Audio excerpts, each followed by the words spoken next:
صباح الخير الجميع، مساء الخير الجميع. Hi everybody, welcome to Psychic Militancy. I'm Lara Shiha.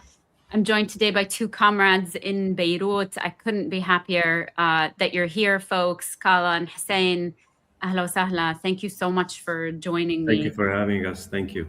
Yeah, this feels really, I mean, you both know this, and I think people who know me know this. This feels really important to me to be, you know, sort of uplifting what's happening in Lebanon, both in terms of the magnitude of the violence of the settler state against Lebanon. I'd love to hear from you all, just some of the things that you all are seeing on the ground. I want folks to have an actual sense of things.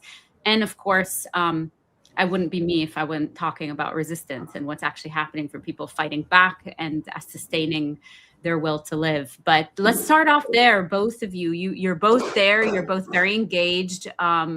I appreciate your analysis so much. I go to you both for a lot of the things that I want to see that I don't see other people talking about. So where would you start us off? What are you seeing on the ground? What's important for folks to know, just like off the top? Go ahead. If I may start, Calla, sorry. Well, the thing is that, as you said, there is a almost complete media blackout on what's happening in Lebanon, whether from the aspect of the resistance that's going on in southern Lebanon or the Israeli crimes across the entire country, mostly focused on the south of Lebanon, the Bekaa region, and Beirut's southern suburbs, with a bit of extension into central Beirut. Of course, they're mostly targeting forcibly displaced people there in attempts to terrorize the resistance support base and create a rift among Lebanese who even from different sects.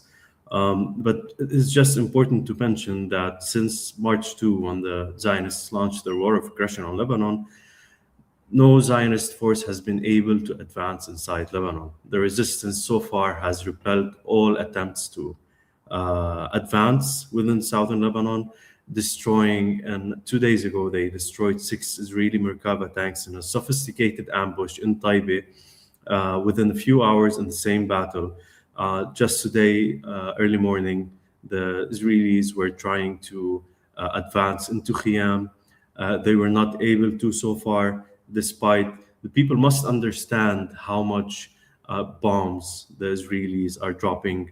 They have almost 100,000 IOF soldiers on the border. This is not easy. This is extremely hard. The resistance is fighting a very fierce battle, if I might say. And on this, I would like just to add context because I see it's very important to talk about. Since October 7th, since the Al-Aqsa flood, the heroic Al-Aqsa flood launched by our brothers in the Palestinian resistance in Gaza, people in the West especially must realize how difficult it is, because Gaza and southern Lebanon are under constant surveillance from NATO level intelligence. When I say NATO level here, because I'm saying that Israelis, in cooperation with the Germans, with the French, with the United States, with other highly advanced militaries, are all part of this surveillance, all part of this intelligence, all part of this war efforts. So whenever we see an ATGM targeting a Merkava tank, there's an entire process to which this happened. There is between transporting the weapons, there's between transporting the resistance fighters into the front, there is a secrecy behind it. It's a very sophisticated process. It's a very sophisticated operation, just so we can see the Merkava tanks burning in southern Lebanon. There's too much sacrifices, there's too much hardships, too much secrecy. Some resistance fighters wouldn't see their families for months because they have to go below the radar to make sure this operation is successful, that their tracks are not being traced. So what we're seeing in southern Lebanon is extremely heroic. It's extremely difficult. The resistance is putting up, maybe it's some kind of a miracle, if I might say, on a military perspective, considering what's on the other side, because the resistance fighters have very limited capabilities in compared to the Zionists and the United States, whether it comes to the military equipment, whether it comes to the logistics, whether it comes to intelligence, whether it comes to surveillance. Don't have satellites, they don't have radars, they have highly advanced comms to communicate. So what's happening there is thousands of men who are facing the death machine of Zionists, while the whole world, I mean, when I say the whole world, I'm saying the Western world and the Western armies are working against them. That's on the resistance side. When it comes to the humanitarian side, the Zionists, obviously unable so far to try to make any break on the borders, are constantly bombing the civilians. Or even Katz, a few days ago, he said that we have forcibly displaced 1 million Shias. He said Shias from southern Lebanon. He did not say support base. He didn't. The Zionists and the United States today see the southern Lebanon as an obstacle to their occupation, an obstacle to greater Israel, an obstacle to the expansion of the Zionist entity. And from that perspective, when you say that there is a battle on the front of southern Lebanon is not a Lebanese front. Southern Lebanon is a regional front. Southern Lebanon is a global front for the liberation, for the fight against imperialism, against colonialism. And so, like our brothers in Gaza did a very tremendous, fantastic job in resisting this occupation, genocidal occupation, like our brothers in Iraq are doing today in operations against the US occupation, like our brothers in Yemen did when they fought the most lethal and brutal naval blockade, the United States forcing them to retreat, like our Iranian brothers today are doing when they're bombing the Zionist entity, when they're bombing the US bases in the region, the US terror bases in the region that have been for decades not only partners but main players in stealing our resources, killing our nations, occupying our lands, taking away our sovereignty, our agency. Today, southern Lebanon is part of this front. So this front, and as many people have referred to the United States today being the front of the spearheading this colonial war in our region, the Epstein regime. So cumulatively, this southern Lebanon, along with their brothers in the resistance axis and Iran today, is fighting the most inhumane, the most brutal, the most I should say the scum of the earth, the Epstein regime scum of the earth. Today, the fight is here. This is what I have so far. Thank you, Hussein. Calla, go ahead. Just to pick up where Hussein left off and where you started us with the necessity of addressing this media blackout. You know, this blackout right now of the renewed Israeli war of aggression on Lebanon is a continuation of a blackout of a war that never ended.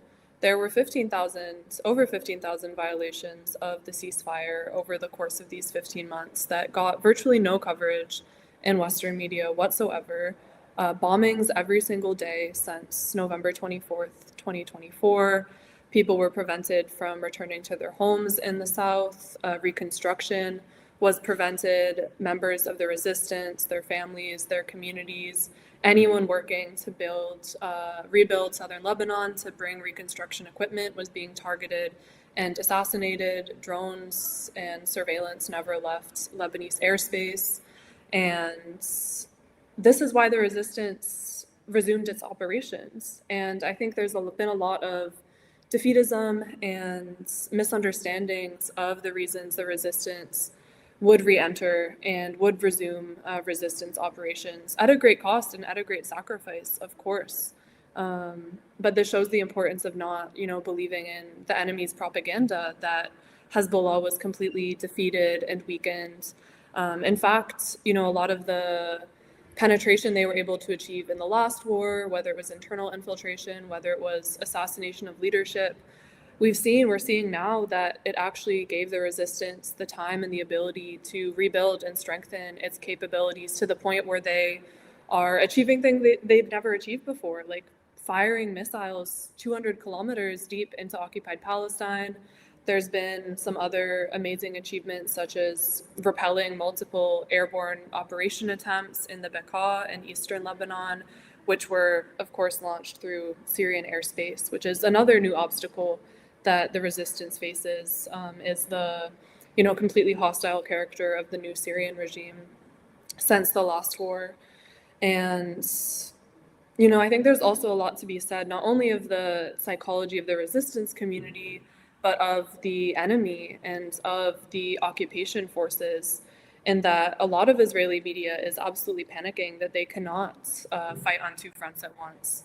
The northern settlers are panicking that, they can't live their daily lives as usual, and the resistance is making that absolutely impossible for them. And as Hussein said, Lebanon is a regional front. And I think right now, what's happening regionally, internationally, with the war of aggression against Iran, that, as Iran promised, immediately became a regional war, in some ways it's too big of a magnitude for any human being to comprehend how historic this moment is, what an onslaught of resistance and retaliation US imperialism and Zionism are facing.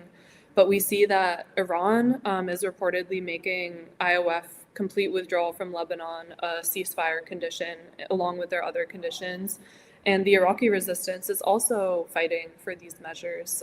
The Iraqi resistance just said they would pause, a couple of days ago, they said they would pause their resistance operations against the US Embassy in Baghdad for 5 days if the IOF ceases bombing Dahiyat, the southern suburbs of Beirut. And we're really seeing the axis of resistance move as a more cohesive front than ever before. And Yemen has not even entered yet.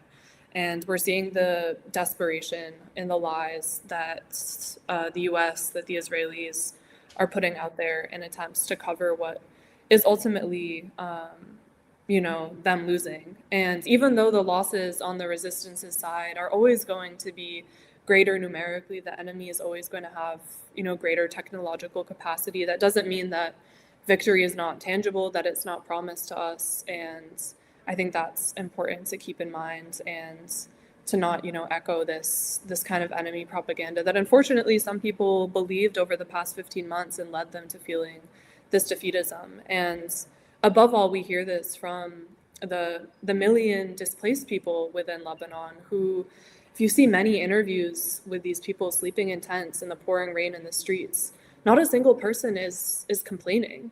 They're saying these are sacrifices that we are more than willing to make because the young resistance fighters are out in the cold every night battling the invaders. And I think their steadfastness should absolutely guide us all. And it does seem like in the West, a lot of people are not aware of the scale of this crisis going on regionally, or maybe they don't care, but they're starting to feel it with the gas prices, with the oil prices that affect every single thing in the market. And a global awakening is necessary, and global direct action is necessary no matter where we are. Yeah, and we saw that with the Elbit Systems factory direct action. But I think what you're saying is really important. There is a way in which we saw this with Venezuela. We saw it certainly with Iran. We're seeing it with Lebanon. That who does get platformed, and this is part of the psychological warfare that happens across the board. Yes, there's one piece in which we don't have any media coming out. And so to sort of stay ourselves, the media that does get out, to really be consuming this with an eye on why are these the voices that are getting out versus what you all are telling us. And certainly those of us who have connections to the region can see how strong the resistance is, can see how committed folks are. And that's not a new thing, right? Who has always paid the price in Lebanon has been the folks of the South, certainly by and large Shia. This has to do with anti-Shia racism. We cannot talk about what's happening with Lebanon without talking about that, and certainly Iran as well. But one of the things also that what you both are saying is geopolitically to sort of think about the tremendous restraint that resistance has had up until this point. Like I think these are important talking points for us. I think they're important for us to track it, to track the infrastructure over a long project of infrastructure, to make it such that when the resistance does come together in this way, in the way that we're seeing, in a way that feels finally somebody's standing up to bullies in a cohesive way, in a way that feels like the only natural extension to a long-term project, of course, of a decimation of our entire region.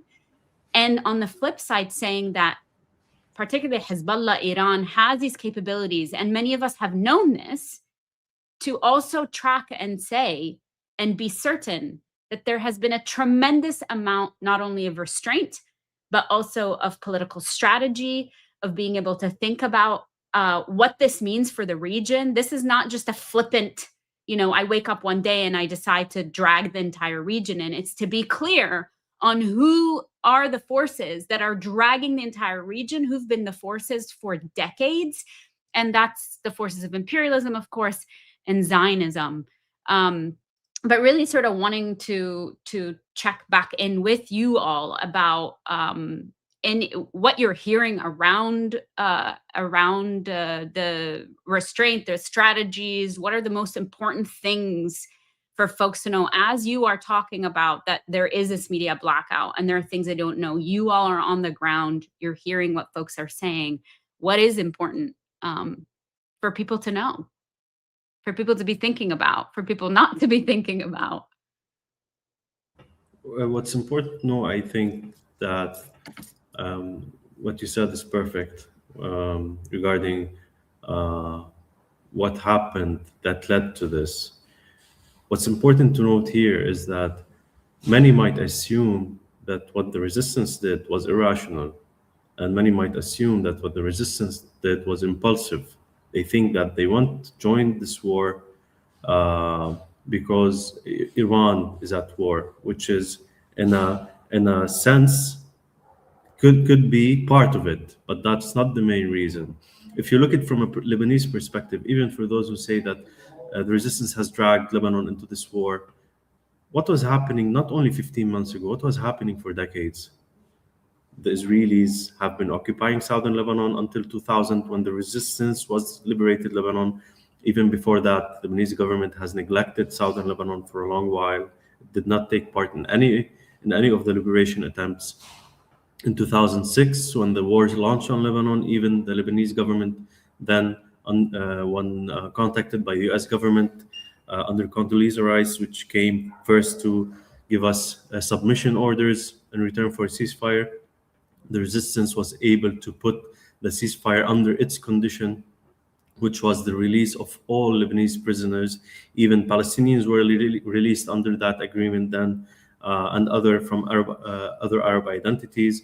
And when it came to Syria, when they tried to plot against the Syrian government then and the Lebanese resistance then, it was all within that context of defeating any party or any organization or any individual, whether on a level of psychology, as you said, that is willing to say no, that is willing to defy the Israeli entity, and of course with that the United States. So this context is very important. If you look at it statistically, for people who are saying that the resistance dragged them into war, well, what would have happened if the resistance hadn't removed the element of surprise from Israelis, which themselves said that the resistance launched the first 6 rockets just a few hours after the cabinet approved a new war on Lebanon. And they said, which is very interesting to me, that the decision was taken in a few minutes of discussion. It didn't take hours, it didn't take days, it took a few minutes. This does not only say or indicate that it was a unanimous decision that everyone agreed upon, it even suggests that the plans were already ready. It only took a green light. There was no other kind of discussion. They didn't have to contact the war minister, didn't have to contact intelligence. They had all the reports, all the plans. It only needed a green light. So when we talk about the resistance in Lebanon, it's statistically, if the resistance hadn't removed this element of surprise, we would have been killed in our own homes while asleep in a night, and we would have become victims in the eyes of the West. And we've seen the headlines: Israeli strikes kill Hezbollah, for example, commander, and some other civilians.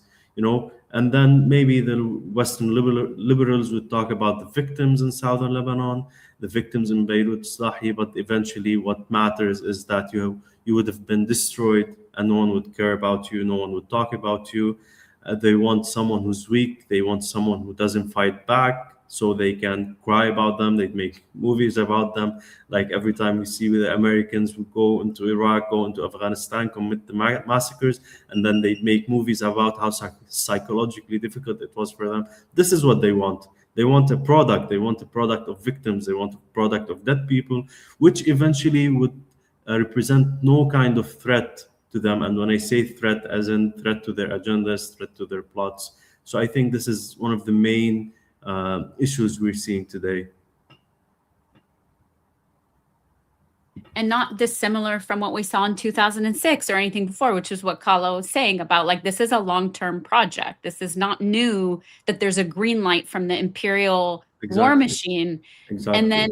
And then there's a psychic inversion that happens. And I think that the infrastructure I was talking about is inside Lebanon. There's been a long-term project so that people's psychic inversion to turn against resistance, to turn against people who are fighting for the sovereignty of Lebanon against the actual invader. When Iran gets positioned as the invader of our region rather than the Zionist entity that is the only invader and settler colonial overlay of on our lands.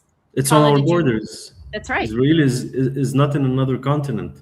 That's right. Israel committed massacres before it became so-called Israel. 1948 was in early 1940s committing massacres. The Jewish Zionists were committing massacres in southern Lebanon. Right. So it's not a question of who started it. It's a question of are you willing to become another Hollywood movie, or are you willing to resist and pay the price even if the entire Western legacy media is against you? That's right. And be clear on the facts, be clear on reality. It's actually not that hard, like you all are saying, to track what is happening. These inversions that people get seduced into are part of a larger imperial project to separate people, but also part of a ruling class. I mean, this is, you talk about the Epstein class, Lebanon's warlords and ruling class, billionaires, while people can barely eat still after 6 years, are part of the same class. They will activate sectarianism when they want, but then are having meetings together and meeting with having normalization talks when it's good for them. Exactly. Yeah. Just to pick up there, I was on the phone with a family members last night, and a 16-year-old family member asked me what would happen if the resistance stopped fighting, which I think is a very good question. And the answer is obviously that Israel would be able to complete its goals of occupying and colonizing southern Lebanon, maybe all of Lebanon, as part of their Greater Israel project, which of course they already occupied for decades. But we see explicitly members of the Knesset, Israeli settlers, even made incursions across the border with occupied Palestine during the so-called ceasefire, celebrating their open goals to establish settlements there, just like they have in all of Palestine. And the goal, both with the war on Iran, with the war on Lebanon, is to destroy the axis of resistance so that Israel can annex the West Bank, complete its Greater Israel project. And Hussein just did an interview with a US military analyst that was very interesting on Vocal Politics that I recommend people check out. They've posted a few clips of it.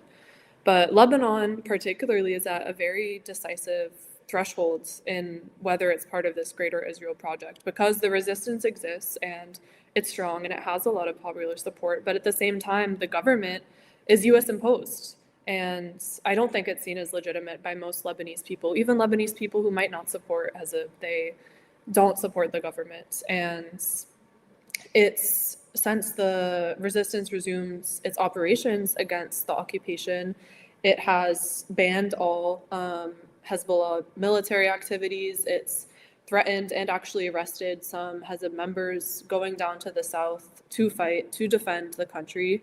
It's renewed its efforts to disarm the group, which is a US imposed plan that they've been pushing since the so-called ceasefire. And they are still pressuring more intensely than ever for the army chief to forcibly disarm the group. And he's refused because he knows and understands this would be a death sentence for the whole country. This would be igniting a civil war. And so the US is now pressuring him to be replaced. And they're also pushing for more direct talks with Israel, which were happening last year through a civilian representative, but now they're asking for it through a ministerial, at the ministerial level, which is obviously in violation of Lebanon's own constitution. And a lot of people have been taking to referring to the Lebanese government as the Lebanese Authority because they're seeing it as the equivalent of a PA, and that is the ultimate plan. If the resistance, were to be forcibly disarmed or whatnot, which I personally don't really see as happening. And it's important to say too, as Hussein mentioned, that the IOF has not been able to advance into Lebanese territory since this ground invasion began, nor were they able to during the last war in 2024, yet they were able to occupy these permanent military outposts in Lebanese territory because the Lebanese army, on the day of the ceasefire, when the resistance stopped firing, the Lebanese army refused to advance and defend the border, and therefore they were able to occupy, and then throughout the ceasefire to establish more of these permanent military outposts from which they are now launching this ground invasion. But as we see, both with Iran and Hezbollah, you mentioned their patience, and I think we are seeing a strategic patience in both arenas. A lot of people, commentators from the West, were complaining or questioning why Hezbollah wasn't firing back during the ceasefire when they were promising publicly the entire time the martyrs would be avenged and the battle is not over. But they were taking this time to prepare for this next confrontation, which could be the ultimate confrontation. And we see that from Iran's side as well. There was a lot of complaining and hemming and hawing about Iran's abandonment of the axis of resistance, but we see it is fully embracing the battle and serving justice for the victims, for the oppressed of US imperialism and Zionism in a way that we've never witnessed before. And I think also it's important to say this is not merely just a geopolitical or military battle. It's clearer than ever this is a spiritual and psychological battle between the very forces of good and evil. And we didn't need the Epstein files to know that, but I think it also demonstrates it more clearly than ever. And that's why people in Iran, people in Iraq are burning effigies of Baal, and they're also making really effective propaganda. And I say propaganda in a positive term. Propaganda means to propagate. They're making really effective propaganda to reach out to people in the West and show we are also fighting for you. We're fighting for all of the oppressed of the earth. And you are also oppressed by your ruling classes. When we see them filing missiles in honor of the victims of Epstein Island, in honor of Rachel Corrie, doing more than any Western government has ever had to deliver justice against oppression. Absolutely. And I think this, again, there's no more pretense. And I think people are connecting the dots even more. So I'm in the belly of the beast in the settler colony, and we see that as well. Despite, I think this is what we see how far gone the Zionist narrative certainly is, and US imperial narrative is. So when you add Venezuela and Cuba and all of that, I think people are drawing the connections and seeing how all these things are connected. I wanted to ask you all about the tensions that are sort of being purposefully activated in Lebanon. I specifically, more and more and more, you hear these fascist leaders who have always been fascist in Lebanon, but I'm really paying attention to example for somebody like Jaja, who has always been a fascist, and yet his blatant sort of conversations around normalization, feeling very empowered to do that. We know now United States imperial spokespeople saying that they have been arming right-wing militias, right-wing fascist Christian militias in Lebanon. How is that being talked about? What are the ways in which people are paying attention? Because it seems, fomenting a civil war, fomenting a war in which we know the Lebanese army can't come up against Hezbollah, but opening up different fronts and putting pressure on the resistance in that way. Hussein, you opened up by saying it's counterinsurgency. You create a hate from within, a target from within, so that you're sort of not paying attention to the larger pressures. But what are some of the tensions you all are seeing, and why should we be focusing on that as much as focusing on the incursion attempts, because our resistance is waging, like you said, a battle, a fierce battle, and pushing them off. But from within, there seems to be something really brewing, and I'm wondering if you could give a little bit of insight into that for folks. Well, so far on the streets, there's no indication that a big clash is going to happen, despite, as you mentioned, Jaja, one of the leading uh, fascist right-wing parties in Lebanon, are trying to, their media campaigns, whether it's parties, whether it's TV channels or social media accounts, they're all pushing for that because they want to weaken the resistance from within. Division always weakens. They want the support base to be distracted. They want the resistance to find itself fighting on 2 fronts or 3 fronts if it comes from Syria, as well as some of the reports are suggesting. But this is not new for Lebanese anti-resistance parties or U.S. affiliated parties in Lebanon. We've seen that in the early 1980s when the Zionists tried to impose President Bashir al-Jumayl on Lebanon, and how he ended up, because eventually Lebanon is a very complex scene to understand from abroad.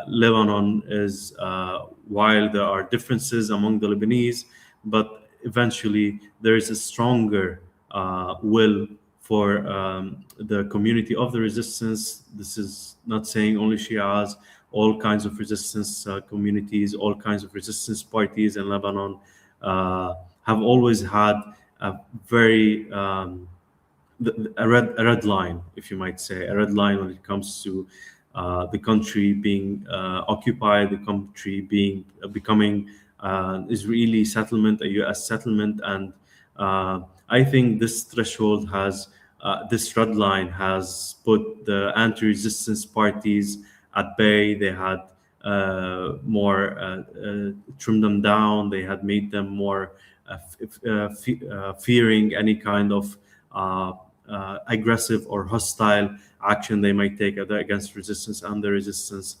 communities. And this has what's very interesting in that in the past year, even though many of the right-wing Christian parties in Lebanon were always against Syria because it's not a principled position, it because they want the Syrian government that is anti-resistance, that is affiliated with the US. Now even them fear that Syrian incursion into Lebanon because they know who Julani is, they know how they treat Christians, minorities in general, and we've seen it even in the past year. This is not something from history. We've seen how they massacred Alawites, massacred Christians in Syria. So they have this fear that's being created. So this is creating some kind of balance. And everyone saw what happened to SDF in Syria. Everyone saw how the United States threw away their proxy when their interests aligned with it. When it comes to the internal front, so far there's no major clash, despite everyone from the anti-resistance axis from the US Zionist axis trying to push for, which eventually is a source to create pressure on the resistance. But so far they haven't been successful. Yeah. And this is, it's an old strategy. It's an old strategy to do that. But I think by and large, the arrogance of occupiers and the arrogance of US imperialism miscalculates that people care about the sovereignty of their state. They care about their country, whatever we think about sort of nationalist identifications.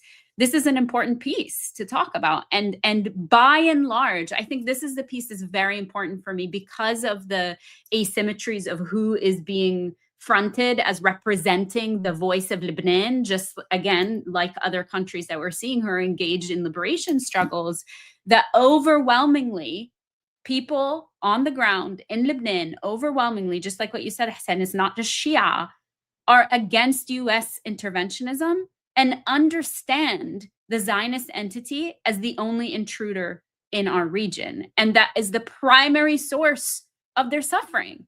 Calla, you opened up by saying, nothing has stopped. They've been breaking the sound barrier. There are drones in the skies every single day. They understand who's in terms of their own necro-political class, who's blocking access to money that was stolen from them after the port blast. So I think when we see these narratives about Lebanon, about people being confused or any one of that, I think there was actually a poll very recently that still said that like 80% or something like that, I would never be okay with normalization with the Very Zionist true. Very entity. true.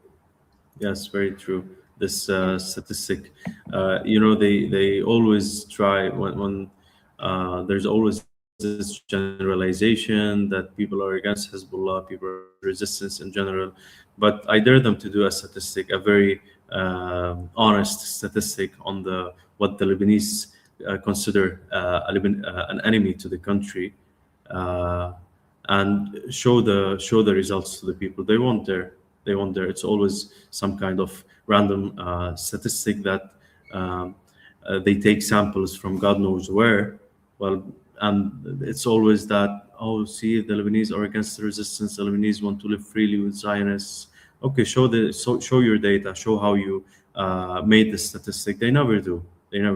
Meanwhile, whenever there's a statistic that's cross-country, not limited to samples that they pick and choose, the overwhelming majority is always not with.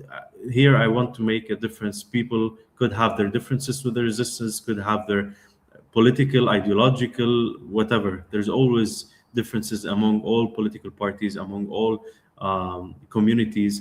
But when it comes to the Zionists and the Israel's crimes against Lebanon and the question of occupation and becoming a U.S. settlement, there's always overwhelming opposition to this.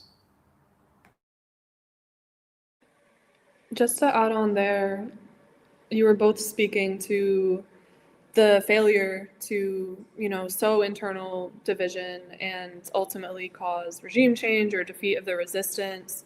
And I think that really speaks to the arrogance and the colonial hubris of the US and Israel, and that they, especially Trump, is surrounding himself with decision makers who tell him exactly what he wants to hear, and they believe in their own propaganda. And we see in Lebanon, and also really we see this in Iran, that their efforts are having a reverse effect. First, in January, they staged these regime change riots. They hijacked what were initially just peaceful protests over economic issues and turned them into violent paramilitary riots that were massacring children, civilians, burning mosques, disabling hospitals and emergency response teams, paving the way for the war we're seeing now.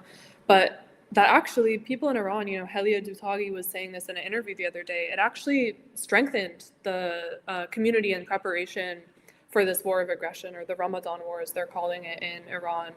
And that it brought people together, and it showed them, even if they dislike the government, even if they have their critiques, you even see people in interviews rallying now in support of the government who say they were at anti-government protests before, but they will not accept U.S.-Israeli regime change and gutting of their sovereignty.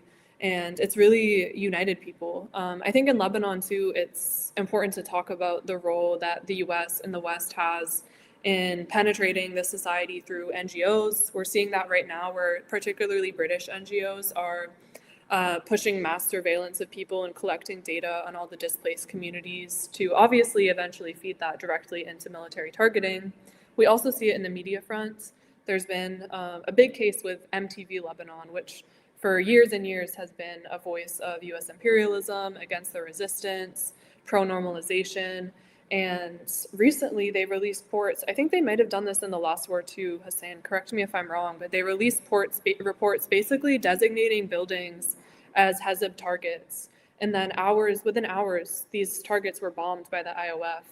And in response to that, a resistant cyber hacking group called Fatimiyun hacked their website and took it down, and supposedly seized sensitive information on a lot of their employees. They also hacked the Lebanese Ministry of Information's website and said that if you don't ban MTV for its activities against the resistance, against the people of the South, against the families of the martyrs, then we will keep your website down. And I think this is like the battle too, is all these internal contradictions and uniting against the empire and recognizing the real enemy and recognizing that negotiations and normalization are a trap. They're always a trap. You know, people are joking now that today or last night, the US unsanctioned these 140 million barrels of Iranian oil. And they're saying, look, 3 weeks of war has achieved more than decades of negotiations did in terms of lifting these sanctions. So yes, I think it's a very decisive threshold. And just to add on one more thing from what I was saying the last time I spoke about this Greater Israel project, something this analyst said in his interview with Hussein is that obviously Greater Israel does not mean Jewish settlers in every single area they aim to make part of their Greater Israel project. It could just mean vassalage under the US, under Israel, under Western imperialism. And that's already the case for most of the Gulf states and the region.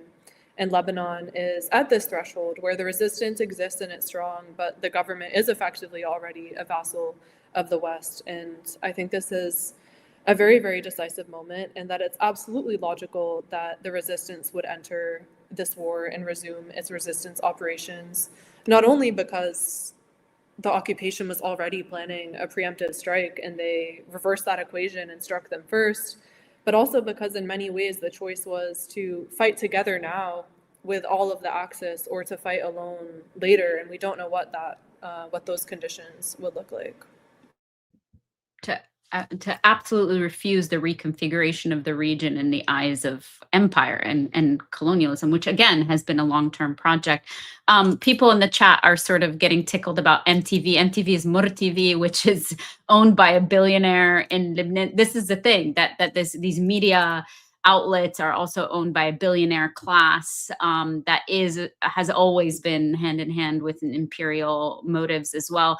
I'm wondering if either of you can talk about this NGO piece, because it feels really important right now that, saying you sort of laid it out for us at the beginning about displaced people, more than 100,000 people being displaced. We see it. Folks might not know Lebanon, but there's a famous sort of boardwalk, a corniche. There's people out in the street, sleeping on the street in tents. The Zionist entity bombed sort of areas, hotels, making sure that people can't flee to certain places that have shelters, making sure that people are afraid to take in refugees. We saw this in the last version of this war, where they would actually be sending text messages to people who were housing forcibly displaced refugees and saying, if you don't kick them out, we're going to bomb your house. So we see all these ways in which they are trying to infiltrate Lebanese society and make sure that people don't watch out for each other, that don't sort of make space for each other. But NGOs seem to be a very sensitive place here, because they are often the ones who offer quote unquote aid. I've been delighted to see more and more mutual aid efforts coming up in the streets, potentially to get around this NGO sort of surveillance machinery. But can you both offer a little bit of insight to people about how NGOs use this information? And certainly when folks are thinking about who do I give money to, I hope we're at a place now where people know that these larger NGOs are not the place to give your money to, that there's many places, there's direct aid that you can give, but perhaps giving a little bit of the mechanics of how they end up getting used as databases for empire, for targets, like you're saying, might be helpful, especially since we see such a massive humanitarian need right now. Well, NGO are ecosystems. They're ecosystems to implement any agenda which relates to the fragmentation of any society. Here, when I say fragmentation, doesn't have to mean like cause rifts among the society, but divide them into tools to be applied whenever needed. You have the academics are part of our section. You have the working class as a section. You have white collars as a section. So these are ecosystems that develop a long time, and they start working especially hard when it comes to such moments. There's, of course, data collection. Data collection here is used normally to identify and classify each into which section they fall, and to see how can they make use of them. And then you have the manipulation, as you said, when it comes to regarding using aid. Many of the collaborators with Israel, the Lebanese who were caught in the past few years, where it first started as people reaching out to them uh, as someone they were trying to help their family, someone who has jobs to offer, and they try to make use when the people are most desperate to either lure them into the trap of becoming collaborators. Collaborators, it does not mean only on an intelligence level. It could be any kind of collaboration, whether becoming a mouthpiece. Because one of the Israeli spies that were caught last year, he said that one of my missions was just to post on Facebook a defeatism against the resistance, and post how the people are suffering because of what the resistance is doing. So it's an entire ecosystem that each will serve a certain, if you want, job that plays in the benefit of the countries or the empire that is funding them, that is supporting them, that is providing them with support. And the issue is that NGOs' role, while it peaks during these times, it does not end after the war ends, or whatever the definition of war ending, because we know that the war in Lebanon has never ended. It actually becomes more of a preparation until the next round. So it's very important that people realize, ask what the objectives of the NGO is, see who's funding it, see who's behind it, identify key personnel in it, and see their political positions, because there's nothing called apolitical, there's nothing called neutral. You can, by who's on the board, you can find that if their political positions is anti-resistance, you can make sure that this NGO is serving an agenda that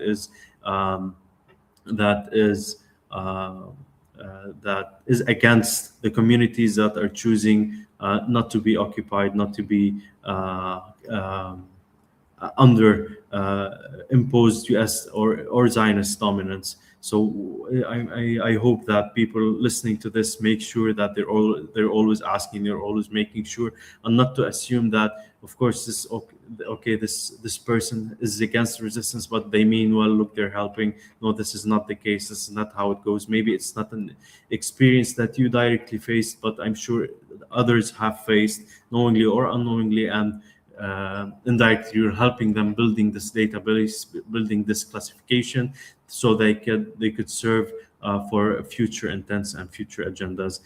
This is one. Two, when it comes to the forcibly displaced people, many on the ground groups are trying to organize means of resilience, because even during the war there are hardships and people need to find basic necessities to survive. So it's not always about giving in everything. And there are many groups, many organizations, many individual initiatives that are trying to help the community, which could be the resistance community, and could be communities that are not with the resistance but have been forcibly displaced, because not the entire south of Lebanon, there's 1 million people that have been forcibly displaced, and this does not include everyone that is specific to being a resistance supporter. They have been also impacted by what the Israeli occupation is doing. So these organizations are trying to provide support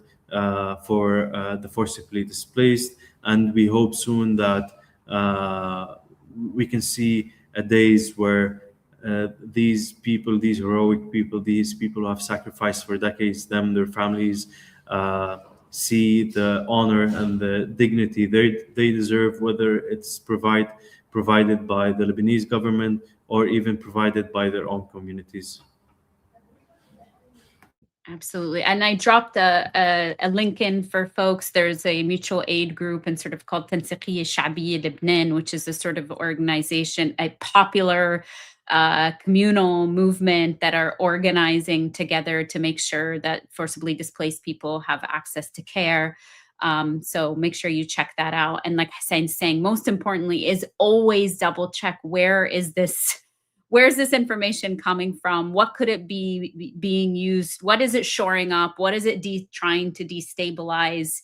Counterinsurgency is real, and sowing division, making people fall into despair. I think, Calla, you had talked about that before, is a centerpiece of this, because if we know from counterinsurgency processes and manuals, particularly in the context of US empire, militants are very hard. You can't change militants' minds. They're dedicated to a cause. They're fighting for something larger. In the case of Lebanon, they're fighting for the sovereignty of Lebanon. They're fighting against a colonial entity and an empire that they see as the source of their suffering. That's not going to be who they target. They're going to target everyday people. They need everybody to be conscripted into the project of destabilizing the surety of our victory, the certainty of our ability to be self-determining in terms of our future and the future of our region. Calla, is there anything else you wanted to add about the NGOs? And you had brought that up. I think Hussein covered it in the context of Lebanon, but just to speak, since I mentioned earlier the lack of protests we're seeing around this war in the West, we can also speak about the NGO question in the West, which have really proliferated around Palestine since the Al-Aqsa flood and since the more mainstreaming of the Palestinian cause.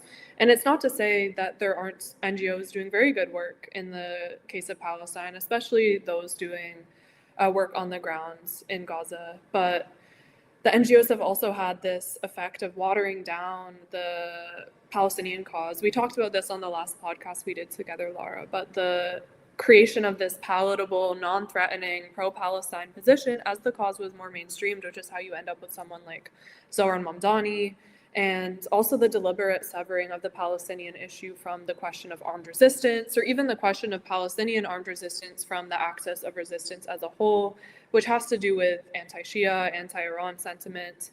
And there needs to be people in the streets right now because Palestine is still being genocided.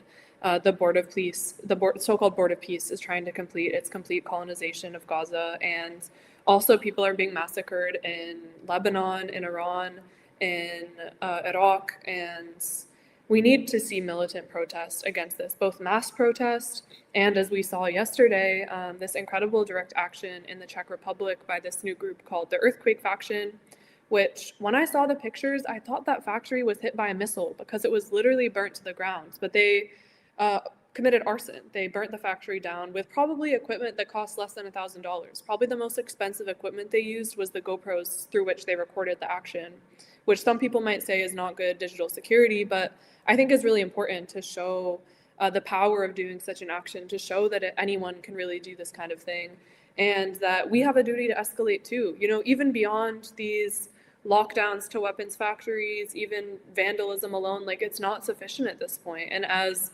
the genocide and these wars of aggression continue to escalate, much more is demanded of people in the West. And as Iran is, destroying US radars and air defense interceptors that take years and years and billions of dollars to rebuild, there's also tangible damage that people in the imperial core can make to the military industrial complex and to these supply chains, which they're panicking about more than ever. I mean, both the US and Israel are basically admitting, no matter what Trump says in his tweets, they're admitting that they're running out of these interceptor systems.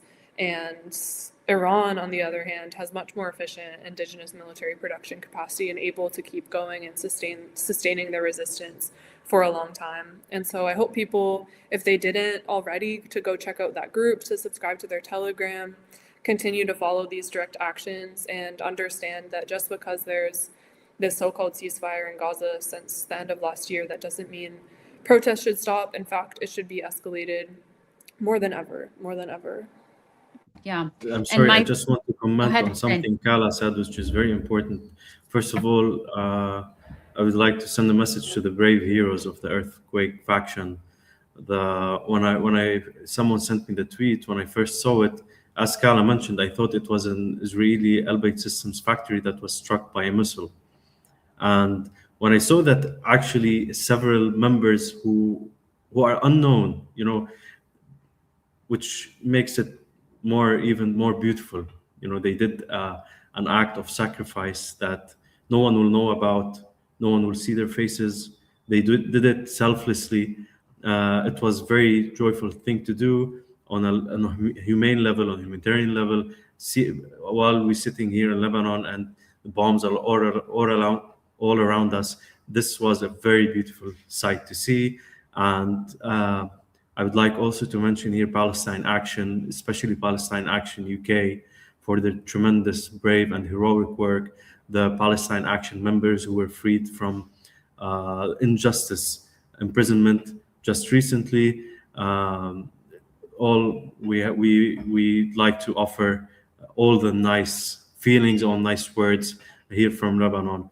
And as Calla also connected it to the interceptor thing, Palestine Action, the main thing about direct action is not only the act, it's not only to see this beautiful sight of Israeli killing of machines and war factories being struck. It's about the disruption of the supply chain. It's about forcing capital. Capital is a very sensitive thing to billionaires, to elitists. It's forcing companies to divest from these Israeli manufacturing companies. It's forcing insurance companies not to insure their systems. It's eventually forcing them to shut down, which is very key, which is very important. And I think that direct action is an extension to the resistance that's happening here in Lebanon. And just a shout out to them. Thank you, Hussein. This is the thing that folks psychologically would often ask me, like, what's the point of this? And I'd always say exactly what you just said, is folks on the ground are watching and it means something to them. It means something to them that there are folks that are not willing to sit around. There are folks that are willing to take risk. There are folks that are willing to sacrifice certain things, their freedoms, whatever that might be, because the cause is bigger, because we are in solidarity with each other, because we understand what's at risk, because we understand that the front that you both have said, the region is a front globally for the liberation of our planet. It's a planetarian struggle that people are waging here, and that feels incredibly important. The other piece psychologically, I think, for me, is just as the psychic intrusions happen, where you're meant, Calla, you had said before, like people sort of back away from armed resistance, is to really question those. Why are you hesitating right now? Like, what is the condition that you are being asked to join psychologically? Conditioning people's liberation struggle on certain modes of, I would say, puerile liberal analysis of what constitutes peace and what constitutes resistance, right? But there's an actual pull, a conscription in there for people to join, to identify with certain modes of struggle and disidentify away from other ones. And I will continue to repeat that, because this is the primary mode that people actually end up detaching from resistance that we are seeing every single day, and might actually have them question whether or not they engage in direct action as well. I know you both need to get going soon, so I want to leave the final word to both of you. Is there anything else you would like to say? We will do this again. This will not be the last time. People were very excited to have you on. I'm very excited and very honored that you joined. This is near and dear to my heart, as you both know. But anything else you would leave folks with? First of all, I would like to thank you. Thank you not only for having us, thank you for your great work, your great efforts. لا شكر على واجب. Also, what you're doing is an extension, is a part of the resistance, part of the planetary resistance, as you coined it earlier, which is perfectly described the situation now. For the people who are watching, it's very important that they filter the news. They filter the news not only from the lens of Western media, but also from the lens of the resistance itself. They see through the eyes of the resistance. And what's also more important is they understand how difficult it is, how difficult resistance is, how difficult the battle is, whether it's in Iran, whether it's in Iraq, whether it's Lebanon, whether it's in Yemen. What they're seeing is the accumulation and the final product of a very difficult and process and the journey that required tremendous sacrifices. So when the resistance chooses patience, it's the right thing to do. When the resistance choosing engagement, it's the right thing to do. And eventually the wars that are being fought here will have their impact on the entire globe. They will have their impact on all the oppressed nations around the globe. So I urge them to find a way to contribute to this, fight, to contribute to this war, whether it's direct action or other means they can find suitable and necessary. And while the support is much appreciated, it is important. The kind of support is very important. And here I'm not saying this to shame anyone, but we reached a stage where we can't sugarcoat anything. The type of support you give is very important. Choosing to give some support that disrupts this machine, that disrupts the empire, is very much more sufficient and effective than any other kind of support. Thank you. Agree with all of that, and thank you so much, Laura, for having us. I hope we can discuss again soon, because certainly there are lots more events that there will be to discuss. I just would end on echoing what Hussein said and saying, you know, ultimately, despite these horrific crimes and massacres and imperialist aggressions that we're witnessing right now, that people are undergoing, I feel lucky to be alive right now in this moment, witnessing these world historic transformations and what I hope is the, you know, decline of the US empire and the Zionist entity, which is its organic extension. And I want to quote something too that Helia Dutagi, who just did an episode with the East is a podcast, and Bikram Gill, and she's an amazing person to follow for coverage on the ground from Iran. She read aloud a message from her comrade in Lebanon about how the question is not only what is happening in the world, the question is what is happening inside all of us as this unfolds. And I think that's really important to consider as we're talking about what we're all going to do in terms of our actions in solidarity, no matter where we are located in the globe. For years and years and years, as we've been in ever escalating imperialist crises, we've heard this platitude, you know, let this radicalize you. And to what ends? We need to be more specific. What are our material contributions to this international resistance front, this popular cradle of resistance, going to be in whatever way, shape, or form? It's time we get specific, and it's time we start acting with the urgency that this moment has long demanded. Thank you again. Thank you both so much. It's an open invitation, comrades. Yatikun alf afi. My heart is in Beirut all the time, so having a little piece of it with you this morning means the world to me. And thank you to the audience as always. I dropped the link to help follow Calla and Hussein. Do you all want to let people know where they can catch you before we leave? I know you're quite I'm on Twitter, prolific. Eyes on South, or Yes. Hussein of the South, as many know. And thank you very much for having us. Thank you for your great work. And of course, inshallah, we'll see each other again. Inshallah, in person كمان يا رب. Allah yafiki. يلا يعطيكم العافية folks. Bye everybody. Talk to you soon.